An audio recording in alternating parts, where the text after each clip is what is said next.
Alright, good morning and welcome back to another video from RC Rotors.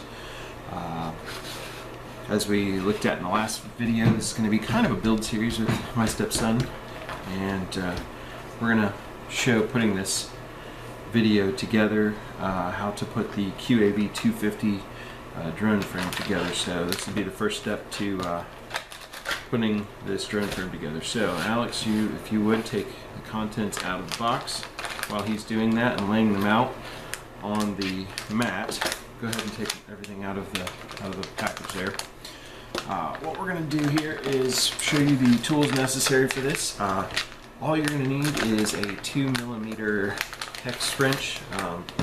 You can use the standard type of hex wrench, or I strongly recommend, if you're going to do anything with this hobby, get some of these drivers because they will save your wrist.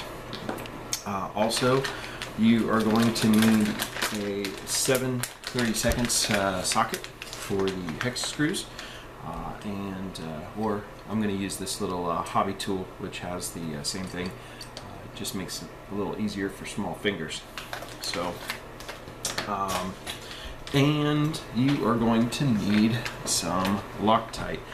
This is the removable or blue thread Loctite.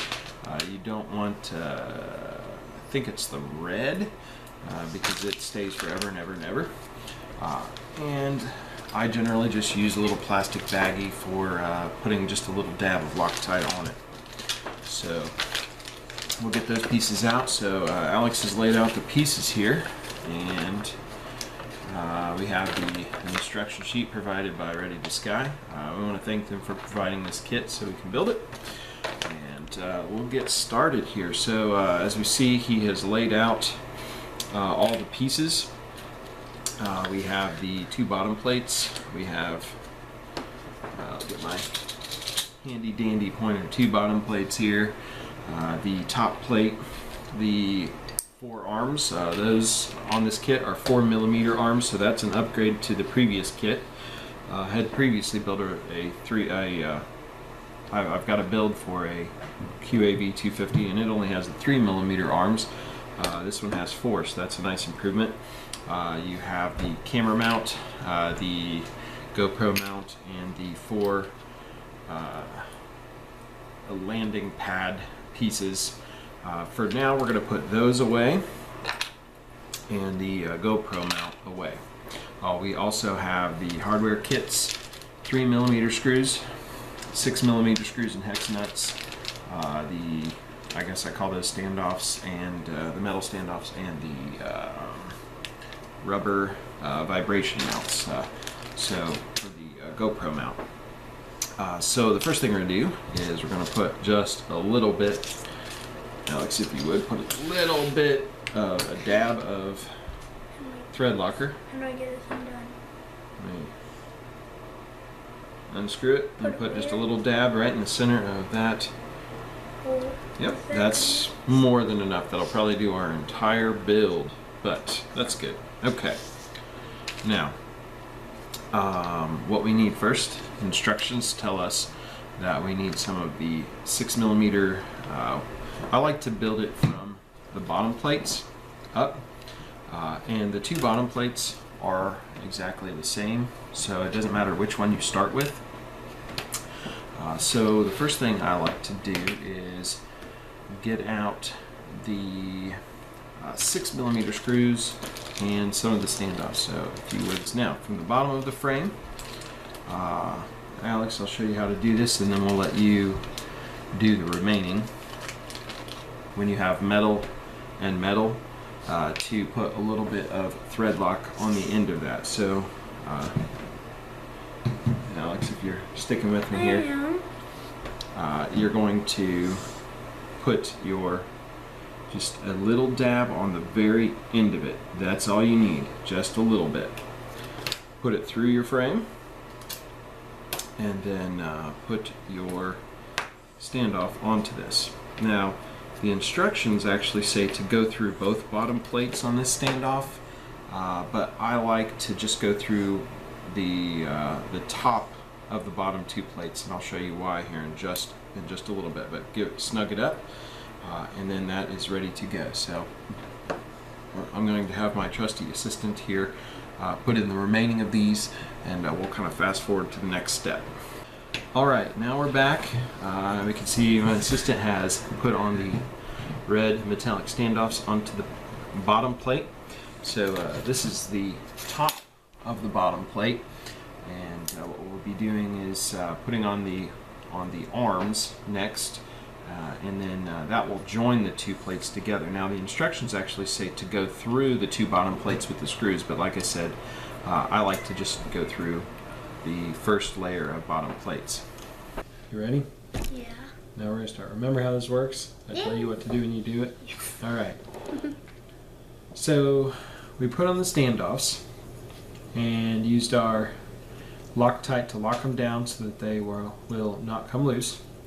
And it doesn't say this, but one of the things I like to do before I put on the bottom plate is I like to put in the hardware for the standoffs, and I'll explain why here in just a moment. So I'm going to have my assistant here, Alex, put in the hardware that goes in these four center screw holes right here. So here you go. Put your screw through the bottom, and then start it.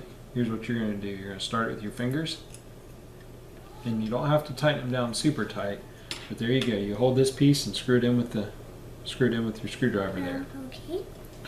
While he's doing that, if you don't have one of these kits, I think they're like $5 or $6.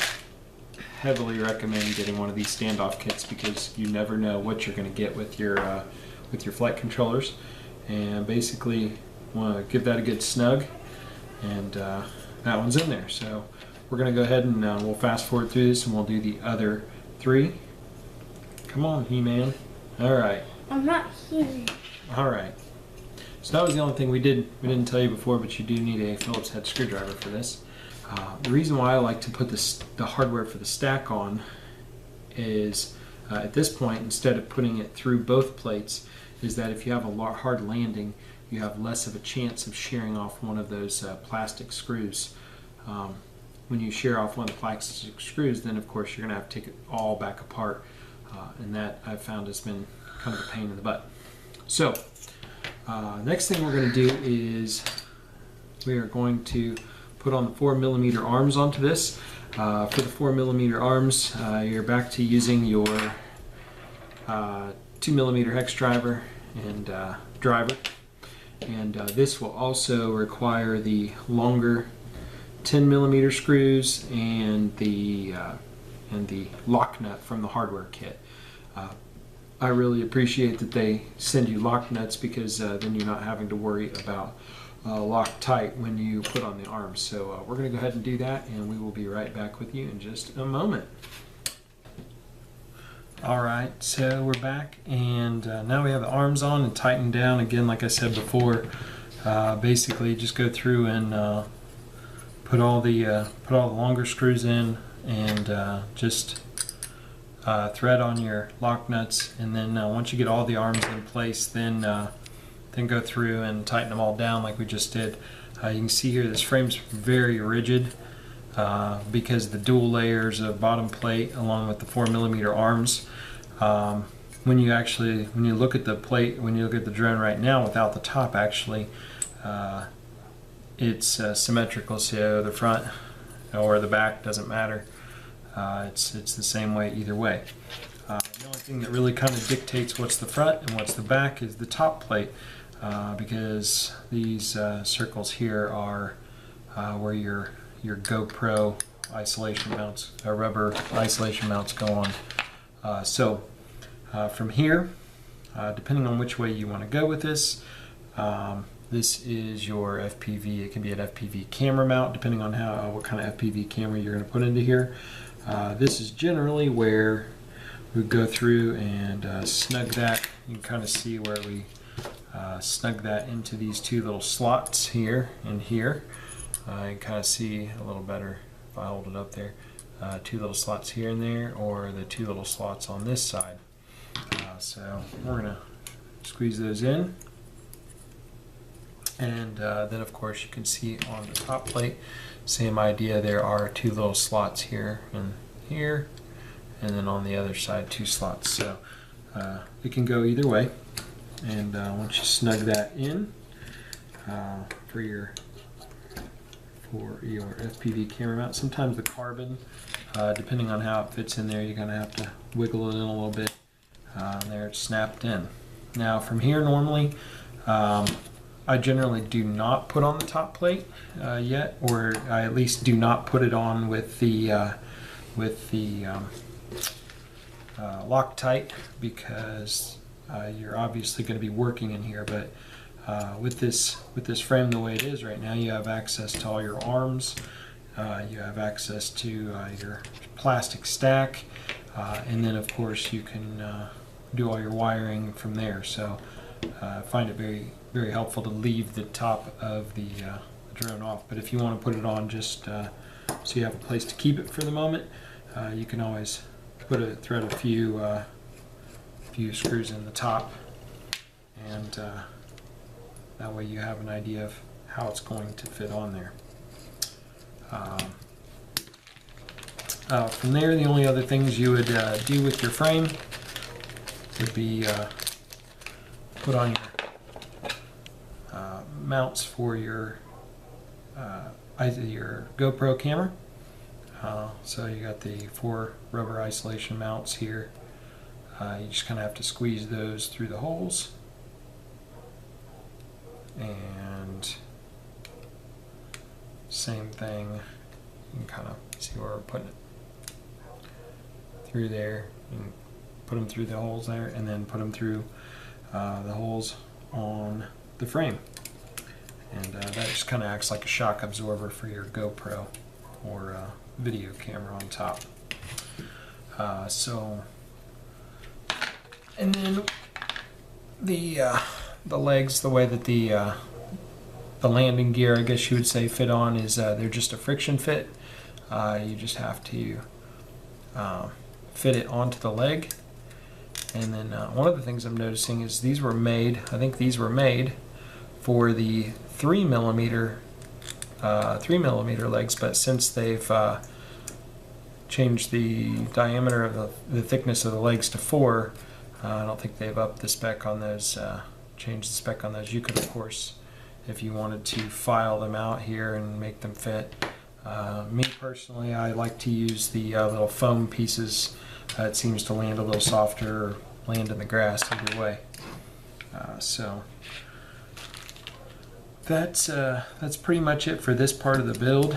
And once we have some ESCs and a flight controller, we'll be back with the remaining part of the build. But thank you for watching. Appreciate it.